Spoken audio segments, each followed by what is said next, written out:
Hello friends, welcome to gen Z IQ 247। Friends, आप सभी लोग तो आर्टिफिशियल इंटेलिजेंस यानी AI के बारे में जानते ही होंगे। आर्टिफिशियल इंटेलिजेंस किसी भी कंप्यूटर का या फिर किसी भी मशीन का वो कैपेबिलिटी है, वो क्षमता है जिसका इस्तेमाल करके कोई भी कंप्यूटर या फिर कोई भी मशीन अपने सारे कामों को बिल्कुल उसी तरीके से कर सकता है जिस तरीके से इंसान किसी काम को करता है। फ्रेंड्स, चाहे वो काम कोई भी हो, चाहे वो कोई प्रॉब्लम सॉल्व करना हो या फिर कोई रीजनिंग का प्रॉब्लम हो या फिर कोई डिसीजन लेना हो या फिर कोई लैंग्वेज सीखना हो, ये सारे काम जो है बड़ी आसानी से कोई भी कंप्यूटर कर सकता है। फ्रेंड्स, और बात करते हैं चैटबॉट्स की, तो चैटबॉट्स जो होते हैं ये एप्लीकेशन सॉफ्टवेयर होते हैं, यानी कि ये इस तरीके के सॉफ्टवेयर होते हैं चैटबॉट्स, जिनको इस तरीके से बनाया गया रहता है जिसके द्वारा कोई भी जिसका इस्तेमाल करके कोई भी यूजर बातचीत कर सकता है। और वो जो बातचीत यूजर करेगा वो चाहे तो बोल करके कर सकता है या फिर वो मैसेज टाइप करके कर सकता है। जैसे मान लीजिए कि यदि मैं चाहूँ अपने चैटबॉट से बात करना बोल करके, तो मैं इसको सवाल दूंगा, बोल करके सवाल बताऊंगा इसको, और ये जो चैटबॉट है वो इसका जवाब भी मुझे बोल करके देगा। लेकिन यदि मैं चाहूँ कि अपने चैटबॉट से जिससे मैं बात कर रहा हूँ उसको मैं मैसेज में टाइप करके सवाल दूँ और वो मुझको मैसेज में टाइप करके ही जवाब दे, तो चैटबॉट भी बिल्कुल वैसे ही करेगा। जिस तरीके से मैं चाहूँगा, जिस तरीके से यूजर चाहेगा, उसी तरीके से चैटबॉट्स भी जो भी है वो उसको रिप्लाई करेगा। और फ्रेंड्स, जिस तरीके से आर्टिफिशियल इंटेलिजेंस काफ़ी तेज़ी से ग्रो करता जा रहा है पूरे दुनिया भर में,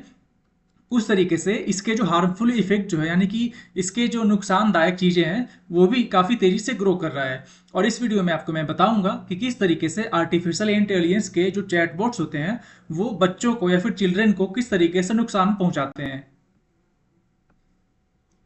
फ्रेंड्स, आप सभी लोग तो गूगल को जानते ही होंगे। गूगल जो कि दुनिया की बड़ी कंपनियों में से एक है और जो कि रोजाना अरबों डॉलर का व्यापार करती है। ये बात है नवंबर 2021 की। उस समय गूगल के दो इंजीनियर थे। उन दो इंजीनियरों ने मिल करके अपना एक नया आर्टिफिशियल इंटेलिजेंस की कंपनी बनाई और उसका नाम रखा गया कैरेक्टर.AI। इसको शॉर्ट फॉर्म में C.AI भी कहते हैं। फ्रेंड्स, ये जो कैरेक्टर.AI जो कंपनी बनाया गया गूगल के दो सॉफ्टवेयर इंजीनियरों के द्वारा, वो जो है इनके ऊपर आरोप लगा था कि इनके द्वारा बनाया गया जो चैटबॉट है वो बहुत हार्मफुल है, यानी कि वो लोगों को नुकसान पहुंचा रहा है। चलिए फ्रेंड्स, आपको मैं एक छोटा सा कहानी बताता हूँ उसके बारे में।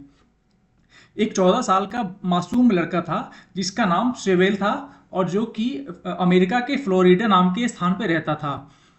और अचानक से, सैडली यानी कि बड़े दुख के साथ ये कहना पड़ रहा है कि एक दिन वो जो लड़का जो था, सेवेल जो था, अचानक से वो अपसेट हो गया, यानी कि दुख हो गया। और उसके बाद जो है उसने अपने आप को ख़त्म कर लिया, यानी कि उसने सुसाइड कर लिया, यानी कि वो आत्महत्या कर लिया। और वो जो है आत्महत्या किया, तो उस समय वो जो है किसी चैटबॉट से बात कर रहा था।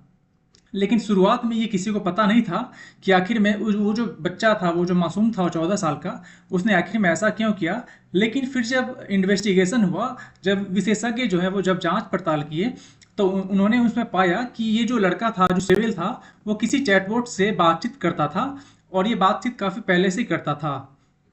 और जब इन्वेस्टिगेशन ने ये पाया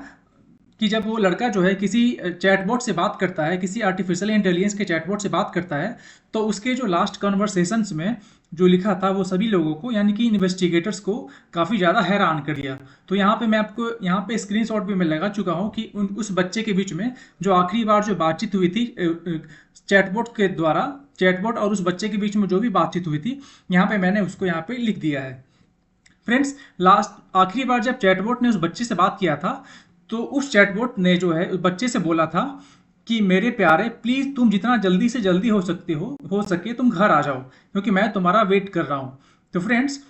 अब इसके इस जब ये सवाल पूछा गया चैटबॉट के द्वारा, तो वो जो बच्चा था, सेवेल था, सेवेल तो काफ़ी दिनों से वो इस चैटबॉट का यूज़ करता था, चैटबॉट का बात करता था। तो इसके रिप्लाई में, उसके आंसर में सेवेल जो है उसने कहा कि क्या हो यदि मैं अभी तुरंत तुम्हारे पास आ जाऊं।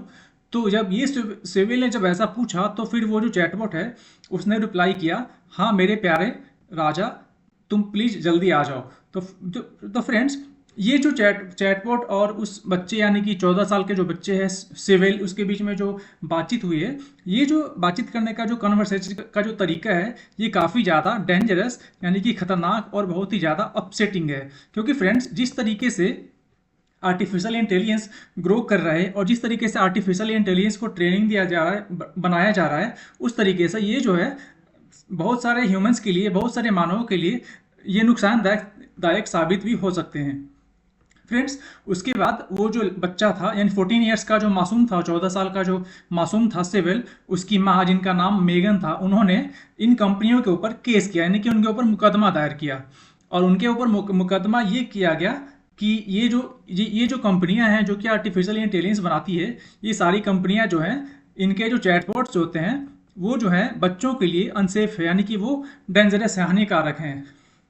फ्रेंड्स, तो रिसेंटली ही अभी जो कंपनियां हैं, ये जो कंपनियां हैं गूगल और कैरेक्टर.ai जो है, इन्होंने इस केस को सेटल करने की बात की है और वे कोशिश कर रहे हैं कि इस केस को सेटल कर दें और और कुछ ऐसा तरीका यूज किया जाए, कुछ ऐसा फीचर्स यूज किया जाए ताकि वो जो है उनके चैटबॉट्स का या फिर उनके आर्टिफिशियल इंटेलिजेंस का इस्तेमाल करके किसी भी बच्चे को कोई भी नुकसान ना हो या फिर उन्हें किसी भी प्रकार का कोई हानि ना हो। फ्रेंड्स, आपको मैं बताना चाहता हूं कि गूगल इस केस में इसलिए शामिल था क्योंकि ये जो कंपनी जो कैरेक्टर.ai जो है, इस कंपनी में गूगल ने भी अपना इन्वेस्टमेंट किया था। इसी कारण से ये गूगल का भी रिस्पॉन्सिबिलिटी होता है कि इस केस में वो भी इन्वॉल्व हो, और ये गूगल का भी रिस्पॉन्सिबिलिटी होता है कि वो इस टाइप्स के जो भी मिस यूजिंग होते हैं आर्टिफिशियल इंटेलिजेंस का या फिर कैरेक्टर.ai का जो चैटबॉट्स होते हैं इनका, इसके लिए गूगल भी रिस्पॉन्सिबल हो और इसके लिए कुछ अच्छा कदम उठाए ताकि इस टाइप के जो भी हार्मफुल इफेक्ट है वो फ्यूचर में किसी के साथ ना हो। फ्रेंड्स, ये जो इस तरीके से ये जो केस हुआ था, ये जो घटना हुआ था, ये जो है आर्टिफिशियल इंटेलिजेंस के दुनिया में एक बहुत बड़ा चिंता का विषय बना हुआ है, क्योंकि आजकल लगभग हर कोई आर्टिफिशियल इंटेलिजेंस का इस्तेमाल कर रहा है, चाहे वो बच्चे हो या फिर बड़े हो या फिर बूढ़े ही क्यों ना हो। क्योंकि आजकल हर किसी, आजकल एक तरह से मान सकते हैं कि एक इंटरनेशनल लेवल पे आर्टिफिशियल इंटेलिजेंस का एक रिवॉल्यूशन मान सकते हैं, क्योंकि आजकल इतने भी लोग हैं, हर कोई सोशल मीडिया से किसी न किसी तरीके से कनेक्टेड है, और वो जो सोशल मीडिया के पीछे कौन काम कर रहा है, क्या काम कर रहा है, इसके बारे में सही से सबको पता नहीं है। तो फ्रेंड्स, ये जो घटना हुई थी, ये बहुत बड़ा चिंता का विषय है, क्योंकि आर्टिफिशियल इंटेलिजेंस के जितने भी चैटबॉट्स होते हैं वो सभी बच्चों के लिए बहुत ही ज़्यादा नुकसानदायक होते हैं और नुकसानदायक हो चुके हैं। फ्रेंड्स, जब ये घटना हुआ है, और फ्रेंड्स एक और बात मैं आपको बताना चाहता हूँ, ऐसा नहीं है कि ये पहला केस है जिसके बाद ऐसा हुआ है। इसके अलावा भी बहुत सारे केस हो चुके हैं जो कि बार बार ये दिखाते हैं, ये बताते हैं कि आर्टिफिशियल इंटेलिजेंस जो है वो ह्यूमन के लिए कितना खतरनाक हो सकता है या फिर होता है, और ये जो आर्टिफिशियल इंटेलिजेंस या फिर चैटबॉट्स जो है वो बच्चों के लिए कितना ज़्यादा खतरनाक हो सकता है या फिर होता है। फ्रेंड्स, कुछ कंपनियां हैं, इस घटना के बाद कुछ कंपनियों ने अपना एक नोटिफिकेशन जारी करके उन्होंने बताया कि अब जो है वो अपने आर्टिफिशियल इंटेलिजेंस या फिर अपने चैटबॉट्स पे आने के लिए अपने यूजर्स का जो मिनिमम जो एज लिमिट है वो 18 कर दिया है। या इसका मतलब ये हुआ कि ये जो कंपनियां हैं, जैसे कि मैंने यहाँ पे स्क्रीनशॉट पे आपके ये लगा रखा है, ओपन एआई और ये जो है कैरेक्टर.ai, जिसके साथ ही केस हुआ था, इन दो कंपनियों ने बाद में अपना एक नोटिफिकेशन जारी किया और वो बताया था कि अब इनका इस्तेमाल, यानी कि इनके आर्टिफिशियल इंटेलिजेंस का इस्तेमाल या फिर इनके चैटबॉट का इस्तेमाल केवल वही यूजर कर सकते हैं जो कि 18 साल के ऊपर हो। फ्रेंड्स, ये जो केस हुआ था, ये केस हमें ये दर्शाता है कि ये जो है आर्टिफिशियल इंटेलिजेंस का जो टेक्नोलॉजी है आज के ज़माने में, ये जो है बच्चे के लिए बहुत ही ज़्यादा खतरनाक हो सकता है यदि हम इस टेक्नोलॉजी को, इस आर्टिफिशियल इंटेलिजेंस के टेक्नोलॉजी को सही तरीके से कंट्रोल नहीं कर सके। फ्रेंड्स, और एक्सपर्ट्स ने उन एक्सपर्ट्स का मानना है कि हमें इन आर्टिफिशियल इंटेलिजेंस या फिर इन चैटबॉट्स को और भी बेहतर बनाने के लिए, और भी अच्छे तरीके से काम करने के लिए ज़्यादा से ज़्यादा रूल्स और सेफ्टी मेजर या बनाने होंगे, ताकि ये जो आर्टिफिशियल इंटेलिजेंस है या फिर चैटबॉट्स हैं वो जो है किसी भी बच्चे को या फिर किसी भी ह्यूमन को नुकसान नहीं पहुंचा सके। फ्रेंड्स, लेकिन मेरा मानना है कि जिस तरीके से आर्टिफिशियल इंटेलिजेंस का इस्तेमाल हर कोई करता है, तो इसके लिए केवल इस कंपनियों का ये जो रिस्पॉन्सिबिलिटी है वो केवल कंपनियों का रिस्पॉन्सिबिलिटी नहीं होना चाहिए। ये जो रिस्पॉन्सिबिलिटी है ये कंपनी का तो होना ही चाहिए, साथ में गवर्नमेंट का भी होना चाहिए। यानी कि गवर्नमेंट को कुछ ऐसे ऐसे रूल्स आने चाहिए ताकि आर्टिफिशियल इंटेलिजेंस बनाने वाली जितनी भी कंपनियां हैं वो उस रूल्स को फॉलो कर सके और सेफ्टी मेजर्स को भी फॉलो कर सके। और इसके अलावा भी मैं मानता हूँ कि हमारे जो पेरेंट्स होते हैं, घर में जो पेरेंट्स होते हैं, उनको भी इस बात का जानकारी होना चाहिए, उन्हें भी इस बात का पता होना चाहिए कि उनके जो बच्चे हैं क्या कर रहे हैं या फिर कहाँ जा रहे हैं, और या फिर वो अपने स्मार्टफोन लेकर के, लैपटॉप लेकर के या फिर टैबलेट लेकर के किससे बात कर रहे हैं और क्या बात कर रहे हैं। क्योंकि फ्रेंड्स आजकल के जितने भी चैटबॉट्स आ गए हैं वो इस तरीके के चैटबॉट्स हो गए हैं। उनमें से कुछ कुछ जो चैटबॉट्स हैं वो इस तरीके से हैं जिसको कि यूजर जो है अपने अकॉर्डिंग कस्टमाइज कर सकता है। एग्जाम्पल के लिए फ्रेंड्स, ये जो character.ai जो है, इसके जो चैटबॉट्स जो हैं, इसको इस तरीके से बनाया गया है कि कोई भी यूजर आकर के इस पे अपने चैटबॉट को कस्टमाइज कर सकता है, यानी कि जैसा चाहे जैसा वो उसको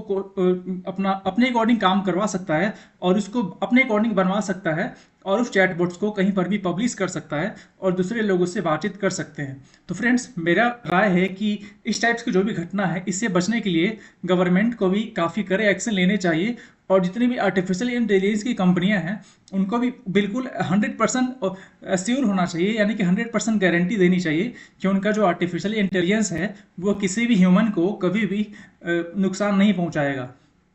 फ्रेंड्स तो इस वीडियो में इतना ही, आपसे मैं मिलता हूँ अगले वीडियो में, तब तक के लिए गुड बाय।